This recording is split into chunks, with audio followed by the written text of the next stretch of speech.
The Democratic Republic of the Congo is one of the richest places on Earth. It holds a stunning amount of natural wealth deep within its soil. Imagine a country with vast deposits of diamonds, gold, and copper, enough to make any nation prosperous. The land also contains huge amounts of cobalt, a mineral essential for the batteries in our phones and electric cars. It is estimated that the total value of these untapped raw minerals could be as high as $24 trillion. This immense fortune should provide a good life for every person living in the Congo, with excellent schools, modern hospitals, and thriving communities for all. Despite this incredible natural abundance, the people of the Congo are among the poorest in the world. This is a sad and difficult truth that has defined the country for a very long time. The average person struggles to earn even a small amount each day, often just enough for a single meal. Families live without access to clean water, reliable electricity, or basic healthcare services that many of us take for granted. This situation is a great paradox. A country blessed with so much wealth sees its people suffer in extreme poverty. The story of why this is the case is long and filled with heartbreak and injustice. The Great Congo River flows through a massive rainforest, the second largest in the world. This forest is so vital that it helps to clean the air for the entire planet. The river itself has the potential to generate enormous amounts of clean energy through hydroelectric power. Yet this natural power remains largely unused for the benefit of the Congolese people. Instead, for centuries, the story of the Congo has been one of outsiders coming to take its riches. The wealth has consistently flowed out of the country, leaving behind very little for those who call it home, creating a cycle of exploitation that has been hard to break. This tragic history did not begin by accident. It was created by powerful forces from other parts of the world who saw the Congo not as a home for its people, but as a treasure chest to be opened and emptied. They wanted the rubber, the ivory, the diamonds, and the copper, and they were willing to do terrible things to get them. The local populations were not seen as partners or citizens, but as laborers to be used for profit. This foundation of exploitation, laid many years ago, has had lasting effects that continue to shape the country's difficult reality today, making it a place of stark and painful contrasts. The modern tragedy of the Congo began with one man's ambition, King Leopold II of Belgium. In the late 1800s, he looked at Africa and desired a colony of his own, not for his country, but for himself. He created an organization with a noble-sounding name, pretending his goal was to bring civilization and end the slave trade. But his true intention was to control a vast territory and its resources for his personal enrichment. At a conference in Berlin in 1884, he cleverly convinced other European leaders to recognize his claim over the Congo.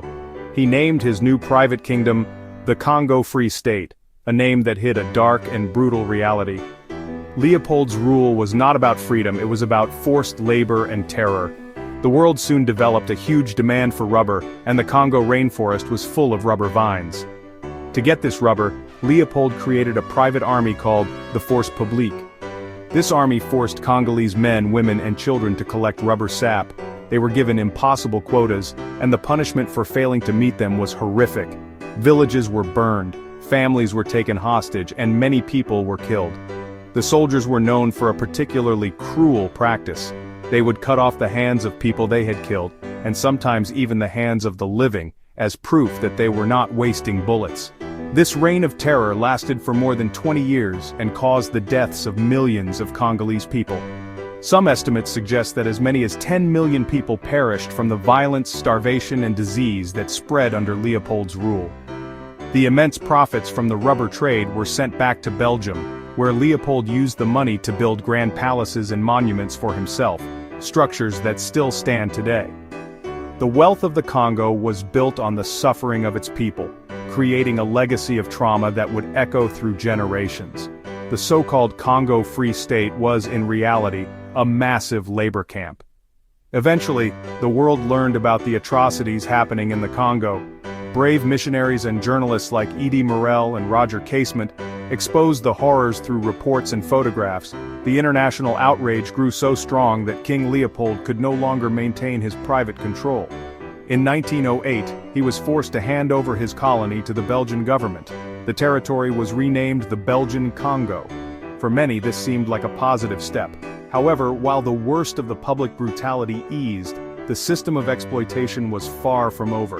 The control simply shifted from one man to a government, but the goal remained the same: to extract wealth from the land. After the Second World War, a wave of change swept across Africa.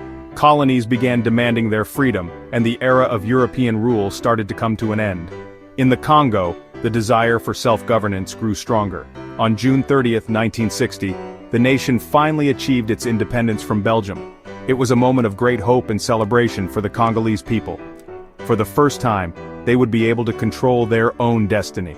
A charismatic and passionate leader named Patrice Lumumba was elected as the country's first prime minister. He dreamed of a truly free Congo, one where the nation's vast wealth would finally be used to help its own people. Lumumba's vision was powerful, but it was also seen as a threat by powerful interests. He did not want Belgium or other foreign powers to continue controlling the Congo's valuable mines and resources. In a famous speech on Independence Day, he spoke directly about the suffering his people had endured under colonial rule, which angered the Belgian officials who were present. Almost immediately, Belgium worked to undermine the new government. It supported a movement in the mineral-rich province of Katanga to break away from the Congo. This was a deliberate plan to keep the most valuable part of the country under Belgian economic control. Facing a crisis that threatened to tear his new country apart, Lumumba desperately sought help. He first turned to the United Nations and the United States, but he received little meaningful support. The Western powers were more concerned about their access to the Congo's minerals, especially its uranium, which had been used in the atomic bombs. Feeling he had no other options, Lumumba made a fateful decision. He asked the Soviet Union for assistance. This happened during the Cold War, a time of intense rivalry between the United States and the Soviet Union. Lumumba's appeal to the Soviets was seen as a dangerous move in Washington.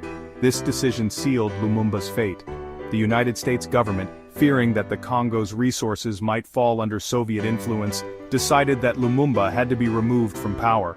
President Eisenhower authorized the CIA to get rid of him. Working with Congolese Army Chief Joseph Mobutu and with Belgian support, the CIA helped orchestrate a coup.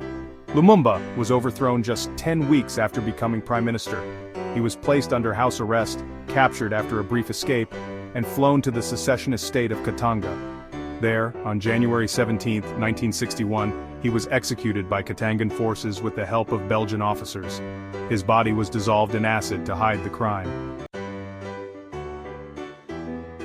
After Patrice Lumumba's assassination, the Congo fell into a period of chaos. A few years later, in 1965, the army chief who had helped overthrow Lumumba seized complete control of the country. His name was Joseph Désiré Mobutu, and he would rule as a dictator for over 30 years. Mobutu renamed the country Zaire and established a regime known for its corruption and oppression. He was supported by the United States and other Western countries because he was anti-communist. In exchange for his loyalty during the Cold War, they looked the other way as he stole from his own people and crushed any opposition to his rule. Mobutu became one of the wealthiest rulers in the world by embezzling billions of dollars from his country. Foreign aid that was supposed to help the Congolese people went directly into his personal bank accounts. He allowed foreign corporations to continue extracting the Congo's diamonds, copper, and other minerals at a huge profit, while very little of that money ever benefited the country. Instead, the country fell deep into debt to international banks.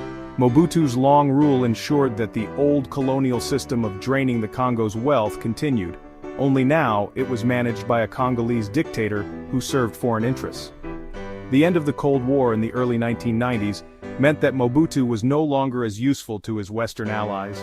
His support began to fade, and he was eventually overthrown in 1997. However, his departure did not bring peace or prosperity. Instead, it led to years of devastating wars, often called Africa's World War, as neighboring countries and armed groups fought for control over the Congo's mineral resources. The violence caused the deaths of millions more people and left the country's infrastructure in ruins. The cycle of suffering that began under King Leopold seemed to have no end, with new actors continuing the same tragic story. Today, the Democratic Republic of the Congo remains a land of heartbreaking contradiction. It is still a place of unimaginable natural wealth, with minerals that power our modern technological world. Yet the Congolese people continue to live in deep poverty, struggling every day for survival. The long history of exploitation, from King Leopold's brutal rubber trade to Mobutu's corrupt dictatorship and the wars that followed, has left deep scars. The story of the Congo is a powerful reminder that a nation's riches do not guarantee the well-being of its people, especially when powerful forces from both inside and outside the country work to steal that wealth for themselves.